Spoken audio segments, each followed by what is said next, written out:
देवरानी की दवाइयाँ। और नहीं पीयूष, मुझसे अब एक भी कदम और नहीं चला जाएगा। उफ, मेरे पैर में दर्द हो रहा है। तुम्हें भी चांदनी चौक से लहंगा लेना था, अब तुम चलना भी नहीं चाह रही हो। ऐसे कैसे होगी शॉपिंग कोमल?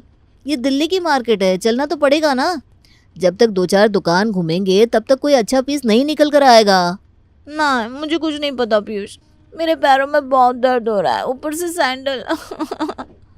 मैंने कहा था शॉपिंग पर जाना है, कुछ कंफर्टेबल पहनो। शू या स्लीपर पहन लेती तुम। अच्छा चलो, किसी दुकान से हवाई चप्पल ले लेते हैं। उसी शॉप पर 15 मिनट तुम रेस्ट कर लेना, उसके बाद चलेंगे, ठीक है?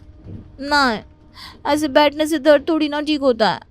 तुम एक काम करो पीयूष, पास के किसी केमिस्ट से मेरे लिए ना पेन रिलीफ स्प्रे ला दो। Pain relief spray? अरे ऐसे किसी रिलीफ स्प्रे से कुछ नहीं होता। यहाँ कोई मालिश वाला होगा तो मालिश करवा देता हूँ बस। अरे यार, तुम गाना मत गाओ मेरे कान के पास, प्लीज़ मुझे स्प्रे ला कर दे दो। दर्द से जान जा रही है मेरी, पूरी शॉपिंग बाकी है। ये दर्द ठीक नहीं हुआ ना तो यहीं से मुझे वापस जाना होगा। पीयूष कोमल को पेन रिलीफ स्प्रे ला कर देता है, जिसे यूज़ करने के बाद कोमल के पैरों का दर्द कम हो जाता है और वो शॉपिंग करना शुरू कर देती है। क्या है ये? उफ, आपकी दुकान पर ये इतनी धूप क्यों आती है भैया? इस शीशे के ऊपर ब्लैक पेंट चढ़वा लो या पर्दा लगा दो। शीशे से धूप सीधा चमक कर आँख पर लग रही है। रनिंग काउंटर है ना मैडम, ऐसे हम पर्दा नहीं लगा सकते। और ये शीशा भी अभी लगाया है एसी के कारण। धूप के कारण मेरे सर में दर्द हो गया पीयूष, एक सर दर्द की गोली ला दो ना प्लीज़। ये क्या है कोमल? पहले तुमने पैर दर्द के लिए स्प्रे मंगवा लिया, अब सर दर्द के लिए गोली मंगवा रही हो। ऐसे दवाइयों का आदी होना सही नहीं है। गोलियों पर निर्भर रहोगी तो बहुत दिक्कत होगी आगे चलकर। अभी तो तुम्हारी कोई उम्र भी नहीं है दवाई लेने की। ऐसे बात बात पर गोलियां नहीं खानी चाहिए। ये दर्द वर्द दिमाग का वहम होता है। कोई दर्द नहीं हो रहा है तुम्हें, उस तरफ ध्यान ही मत दो, लहंगे पर फोकस करो। ये जो धूप आ रही है उसका क्या भाभी? तुम्हें अगर धूप से प्रॉब्लम है तो काला चश्मा पहन लो, जैसे मैंने पहन रखा है। एक काम कर पीयूष, यहाँ पर कहीं डिस्पोजेबल ग्लास मिलता है ना तो लेकर आ, मैं पानी में नमक घोल कर दे देती हूँ। धीरे धीरे उसे पिएगी ना तो कोमल का दर्द अपने आप शांत हो जाएगा। नहीं भाभी, आपको नहीं होती होगी धूप से प्रॉब्लम, मुझे बहुत होती है। और एक बार सर में दर्द चढ़ जाए ना तो फिर तो पूरा दिन ख़राब हो जाता है। फिर एक दाना भी खा नहीं पाऊँगी और फिर ना उल्टियाँ होती रहेगी सो अलग। ऐसे तो मेरे चेहरे से सारा ग्लो ही चला जाएगा, फिर कहाँ से दुल्हन लगूंगी मैं। अपनी दवाई खाने की आदत से मजबूर कोमल जब तक सर दर्द की गोली नहीं खाती तब तक उसे चैन नहीं आता। फाइनली आज की शॉपिंग समाप्त होती है और सब अपने अपने घर निकल जाते हैं। कोमल इतनी दवाइयाँ खाती है, ये तो रिश्ता होते वक्त उसके घर वालों ने बताया ही नहीं था पीयूष। अरे भाभी अब आप शुरू मत हो जाना, अब कुछ ना कुछ तो अलग मिलेगा ही ना। अब ये लव मैरिज होती तो पता नहीं क्या क्या एक्सेप्ट करना पड़ता मुझे। और अब वैसे भी बात बहुत आगे बढ़ चुकी है और ये इतनी बड़ी प्रॉब्लम नहीं है। कोमल खुद दवाइयाँ खाना चाहती है, हमें थोड़ी ना खिला रही है, खाने दीजिए उसे। बाकी मैं उसे कह दूंगा कि मम्मी पापा के सामने दवाइयों का जिक्र ना करें। दुल्हा और दुल्हन दोनों ही एक ही रिसॉर्ट में ठहरे हुए थे। यहाँ एक तरफ दुल्हन की माँ भाग भाग कर सारी तैयारियाँ देख रही थी तो वहाँ दूल्हे की माँ तैयार हो रही थी। अरे भैया, आपने अभी तक चाय कॉफ़ी नहीं चलाई, लड़के वालों को क्या लगेगा कि हम उनकी खातिर भी सही से नहीं कर रहे। हर 2 घंटे में चाय नाश्ता चलाइए। और हाँ, दूल्हे के मामा सिर्फ जल जीरे का पानी पीते हैं तो उन्हें बार बार पूछ कर जल जीरे का पानी दे दीजिएगा। जी जी मैम, अभी देखता हूँ। अच्छा ठीक है, देख लीजिए, पर उसके पहले मुझे कॉफ़ी पिलाइए। अरे सर फटा जा रहा है। ये कोमल के पापा भी कहाँ चले गए, सारा काम मुझ पर आ गया है। अब अगर मैं बेहोश हो गई तो आ जाएंगे होश ठिकाने सबके। अरे भैया, आप मेरी बात क्या सुन रही है, कॉफ़ी लेकर आइए ना। 250 चीनी थी ना इस बार तेरी, और फिर से कॉफ़ी मांग रही है। मरकर ही मानेगी क्या विमला? आप रहने दीजिए ना सुषमा भाभी, आपने तो पिछली बार भी बोला था कि अरे 200 के ऊपर चीनी गई है, अब तो तुझे भर्ती होना पड़ेगा अस्पताल में। हो गई क्या मैं भर्ती? दवा लेती रहती हूँ मैं आराम से और मीठा भी खाती हूँ। बॉर्डर लाइन पर है शुगर मेरी, कभी बढ़ गई तो आप उसे लेकर ही बैठी रहेंगी क्या? हाय, ऐसे ही तू अगर अपने मीठे खाने पर कंट्रोल नहीं करेगी तो दवाइयाँ और बढ़ती जाएगी। हाँ तो क्या हो गया, कई लोग बचपन से बीमारियाँ लेकर पैदा होते हैं, दवाइयाँ खाते ज़िंदगी निकल जाती है, पर मर थोड़ी ना चाहते हैं। दवाई ना खाने वाले ज़रूर मर जाते हैं। हाँ, यह एक तरफ विमला बड़े हुए शुगर को दवाइयों से कंट्रोल कर रही थी, वहाँ दूसरी तरफ तारा 300 शुगर होने पर भी रसगुल्ले पर रसगुल्ले खा रही थी और उसे टोकने वाला भी कोई नहीं था। और इसी तरह बज जाते हैं 7 और फेरे शुरू हो जाते हैं। दुल्हा दुल्हन को स्टेज पर छोड़कर सभी खाने के काउंटर पर थे। अरे कभी नहीं बहन जी, 300 हो या 600 हो जाए शुगर, मैं तो कभी दवाई छूती ही नहीं। मैं तो भाई सुबह 5 बजे उठती हूँ और सैर पर निकल जाती हूँ। मैं नहीं मानती समधन जी, सिर्फ सैर पर जाने से आपको दवाइयाँ लेने की ज़रूरत नहीं पड़ती, ऐसे कैसे? अरे दवाइयाँ शुगर ठीक नहीं कर सकती तो लेकर क्या फ़ायदा। ये सब ना दिमाग का भ्रम है। दवाई लो तो बुखार उतरेगा, दवाई लो तो शुगर कम होगी। अरे कम करके क्या फ़ायदा, ठीक हो जाए तब ना। ये सब ना डॉक्टरों के पैसे कमाने के उष्टंडे हैं। पहले के ज़माने में तो शुगर नहीं होती थी किसी को। अब आप ही कुत्ते बिल्ली चिड़िया पक्षियों को देख लीजिए, उन्हें तो नहीं होती शुगर। मैं तो भाई धनिया पत्ता और करेला पीस कर चटनी बनाती हूँ, उसे एक थाल में रख कर उस पर आधे घंटे के लिए खड़ी हो जाती हूँ। मेरा शुगर तो उसी से बैलेंस हो जाता है। मुझे तो लगा तू ही एंटिक पीस है, पर तेरी समधन वो तो तुझसे भी 2 कदम आगे निकली। जो बोल रही है चुपचाप सुन ले।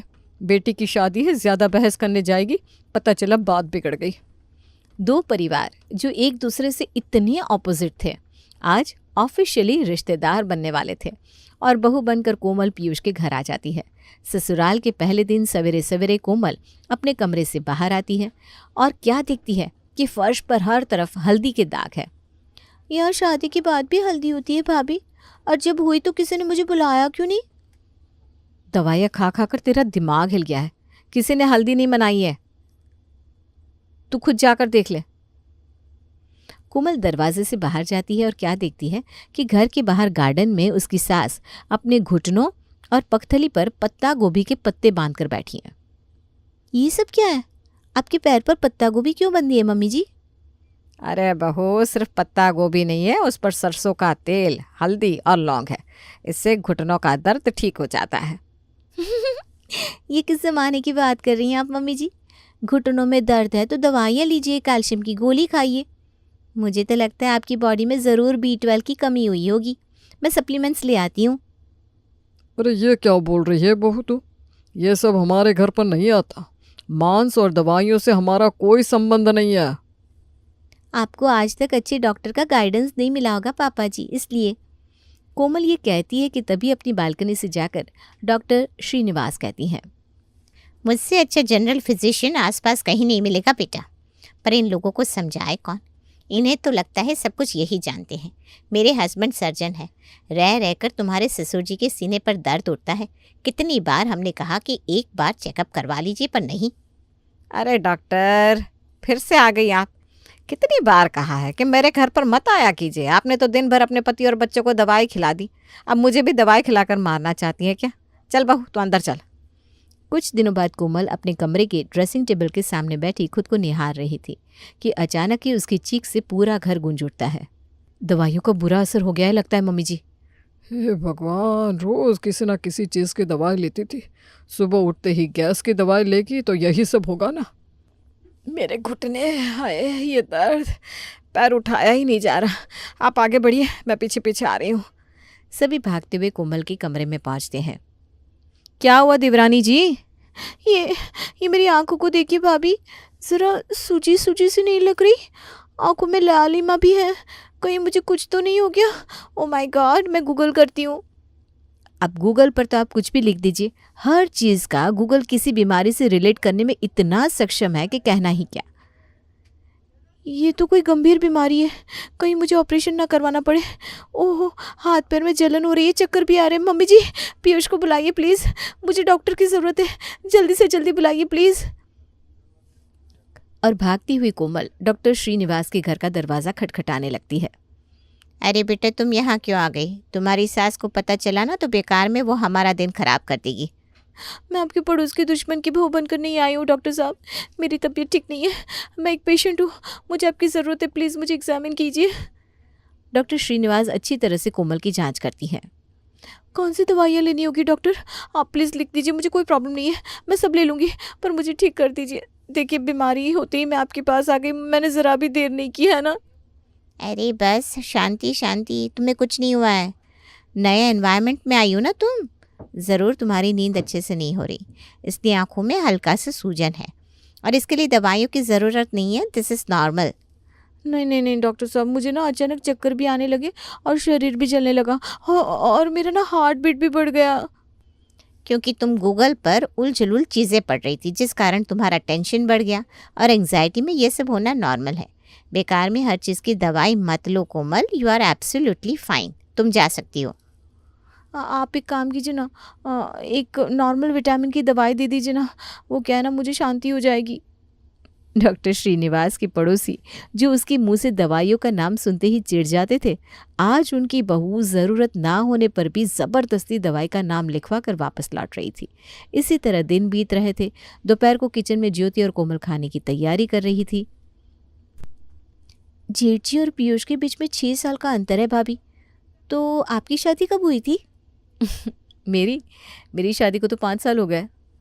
तो फिर बेबी का नहीं सोचा आपने भाभी? सोचा तो कोशिश भी कर रही हूँ, पर वो तो भगवान के हाथ में है ना, जब देंगे तब देंगे। क्या? अरे ये क्या कह रही हैं भाभी आप?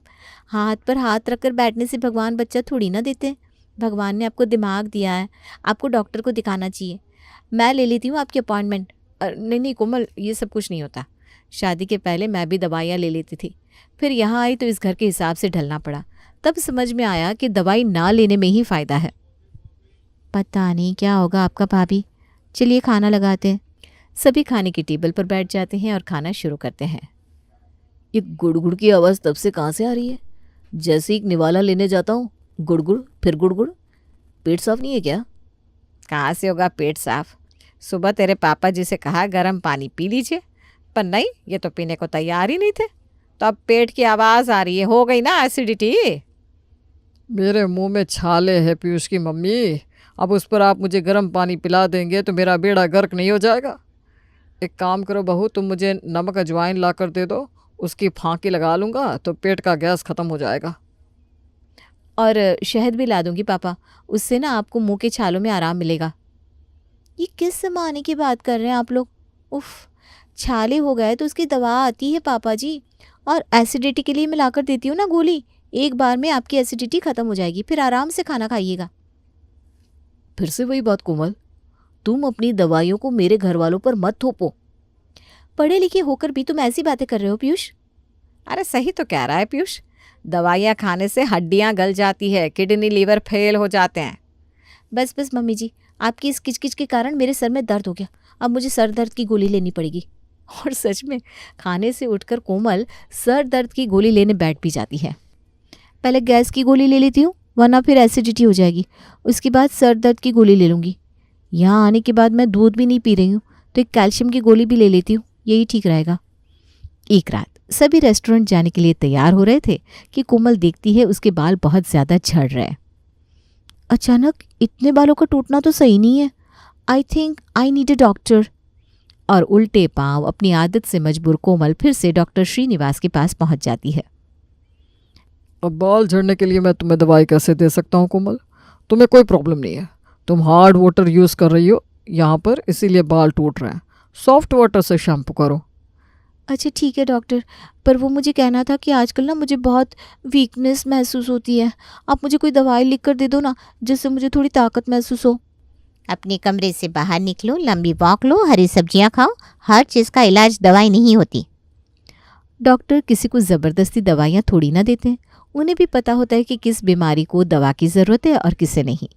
वो तो बस कोमल के ससुराल वालों ने डॉक्टर से न जाने कितने सालों से दूरी बना रखी थी, जिसके कारण उन्हें डॉक्टर नाम से ही चिढ़ हो गई थी। एक सुबह तारा अपने बिस्तर से उठने की कोशिश कर रही थी। ए जी सुनिए, मैं अपना शरीर भी नहीं उठा पा रही। हे भगवान, आपको अचानक क्या हो गया? अब क्या करें? पीयूष, बहू। सभी भागते हुए तारा के कमरे में आते हैं। डॉक्टर को बुला ले क्या पापा जी, इसके पहले कि बहुत देर हो जाए। डॉक्टर श्रीनिवास बगल के घर में ही रहते हैं, पर क्या वो हमारे घर आएंगे? मुझे तो नहीं लगता। एक डॉक्टर के लिए उनका प्रोफेशन पहले होता है और पर्सनल बाद में। पापा जी मुझे पूरा भरोसा है कि वो आएंगे, मैं उन्हें बुलाकर लाती हूँ। और कोमल की एक कॉल पर डॉक्टर श्रीनिवास अपनी वाइफ के साथ तारा के घर पहुँच जाते हैं। आखिर पढ़ ही गए हम डॉक्टर के चक्कर में। न जाने कौन सा ऑपरेशन लिखते हैं, न जाने क्या क्या दवाई दिए। हे भगवान रक्षा करना। एडमिट करना होगा क्या डॉक्टर साहब? किसने कहा? बिल्कुल भी नहीं। बेटा तुम जाओ, एक इलेक्ट्रॉन पाउडर पानी में घोल कर ले आओ। और आप तारा जी जितना ज़्यादा पानी हो सके उतना ज़्यादा पानी पीजिए। बीपी ज़रा लो हो गया है आपका। और ये स्लीपिंग पैरालिसिस है, कभी कभी हाथ पैर सो जाते हैं गलत तरीके से सोने के कारण। टेंशन की कोई बात नहीं है। आप कोई दवा नहीं देंगे? अगर दवा की ज़रूरत ही नहीं है पेशेंट को तो हम दवा क्यों देंगे सुरेश जी? आप लोग सबसे पहले अपने दिमाग से फितूर हटाइए कि डॉक्टर हर बीमारी की दवा लिख देते हैं। जहाँ ज़रूरत है वहाँ दवा नहीं खाना भी गलत है, और जहाँ ज़रूरत नहीं है वहाँ दवा खाना भी गलत है। जैसे कि आपकी बहू, इसे दवा की कोई ज़रूरत नहीं है पर ये हर चीज़ में दवा खाती है। कुछ चीज़ों को बर्दाश्त करना भी ज़रूरी होता है कोमल, और आप सबके लिए मैं ये कहूँगी कि हर चीज़ों को बर्दाश्त करना भी सही नहीं होता। तो फिर अगर बच्चा ना हो रहा हो तो डॉक्टर की सलाह लेनी चाहिए? अगर कभी कभी सीने में जकड़न महसूस हो तो डॉक्टर की सलाह लेनी चाहिए क्या? बुखार हो तो गर्म पानी पीने से चला जाएगा या डॉक्टर की दवाई लेना ज़रूरी है? मुझे ना आजकल कुछ ठीक नहीं लगता डॉक्टर। कभी कभी एक चीज़ दो दो दिखाई देती है। कुछ हो तो नहीं गया है मुझे? हे भगवान, आप सब मुझे मेरे क्लिनिक आकर मिलिए। और कोमल, तुम्हें चश्मा लगाने की ज़रूरत है। मिस्टर और मिसेस श्रीनिवास की बातें सुनकर सभी को समझ में आ जाता है कि किसी भी चीज़ की अति कितनी बुरी होती है। इस दिन के बाद से कोमल के साथ साथ उसकी ससुराल वाले भी लाइन पर आ जाते हैं।